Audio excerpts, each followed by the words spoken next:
अस्सलामुअलैकुम वरहमतुल्लाहि वबरकातुहू।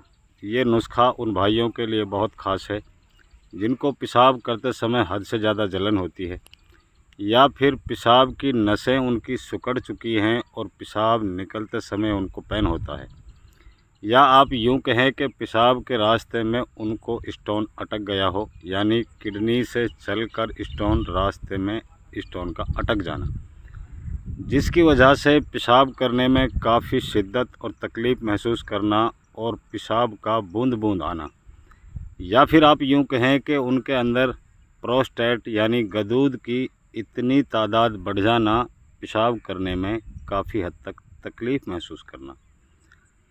ये बीमारियां अगर किसी के साथ हो रही हों या इन बीमारियों का कोई शिकार हो, तो इस 3 जड़ी वाले नुस्खे को आप अपने घर पर इस्तेमाल कर लें। इंशाअल्लाह सुम्मा इंशाअल्लाह उसकी ये परेशानी पहली और दूसरी खुराक के अंदर ख़त्म हो जाएगी, और अगरचे उसको जड़ से किसी भी हद तक का स्टोन जमा हुआ है, या फिर स्टोन का साइज़ इतना है कि वो अटकता है, निकलता नहीं है, तो उसको पानी की तरह पिघलाकर निकालने में ये नुस्खा बहुत कारगर महसूस होता है।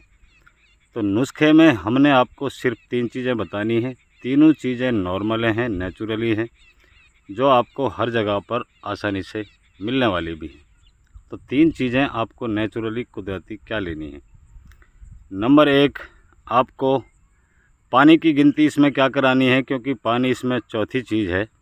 जो मेन चीज़ है वो इसके अंदर आपको तरबूज का मगज़ लेना है, यानी तरबूज मगज़ को आप 2 ग्राम की मिकदार में ले लें और उनको कूट लें, यानी उनको पीस लें, और पीस करके उनको एक गिलास में आप डाल दें। दूसरी चीज़ आप इसके अंदर लेनी है नौसादर। नौसादर कई वैरायटी की होती है, जो नौसादर ठीकरी होती है सिर्फ उसी को आपको लेना है। उसकी मिकदार भी आप सिर्फ 2 ग्राम की तादाद में, यानी सिर्फ 2 ग्राम की क्वांटिटी उसकी भी रखें। सेम तरबूज मगज़ की जो क्वांटिटी है, फिर से आप समझ लें, वही क्वांटिटी आपने नौसादर की रखनी है। दोनों चीज़ों की मिकदार 4 ग्राम हो गई। अब आपने इसके अंदर तीसरी चीज़ क्या शामिल करनी है, ऑलिव ऑयल एक्स्ट्रा वर्जन। इसको आपने 2 चम्मच की मिकदार में लेना है। इसको भी उन्हीं 2 जड़ियों के साथ में आपने गिलास में डाल लेना है। गिलास का साइज़ तकरीबन 250 से 300 ml पानी का हो। गिलास कांच का होना चाहिए। उसमें डालकर आप इसको भिगो दें, तो ये नुस्खा तैयार है। अब एक चीज़ और बीच में आती है, अगर इंसान को ऐसा लगता है कि मेरी नसें पूरे तरीके से सूख चुकी हैं, या फिर जो पेशाब करने में जो दिक्कत महसूस होती है उसका कारण है मेरे अजू खास में हल्का फुल्का टेढ़ापन, क्योंकि अगर आपके अजू खास में टेढ़ापन है तो भी आपको पेशाब करने में उस वक्त तकलीफ़ हो सकती है जिस वक्त आपका अजू खास सख्त हो रखा हो। क्योंकि अगर आपका अजू खास सख्त है और उसके अंदर टेढ़ापन है, तो आपको पेशाब करने में तकलीफ़ होगी और जलन महसूस होगी।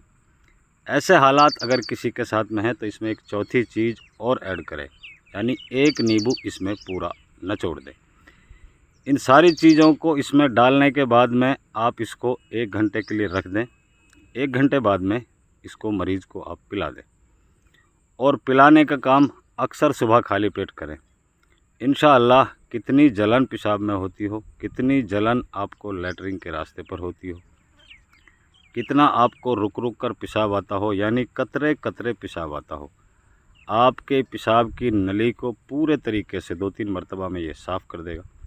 प्रोस्टेट प्रॉब्लम आपको कितनी हो रखी हो, गगूद कितनी तादाद में बढ़ रहा हो, इसके 10-12 दिन लगातार इस्तेमाल करने से आपका गगूद पिघल कर आप महसूस भी नहीं करेंगे, इंशाअल्लाह बाहर आ जाएगा।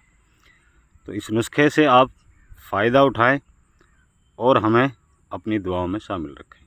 आपकी दुआओं का तलबगार देसी हकीम रशीद अहमद। अस्सलाम वालेकुम वरहमतुल्लाह।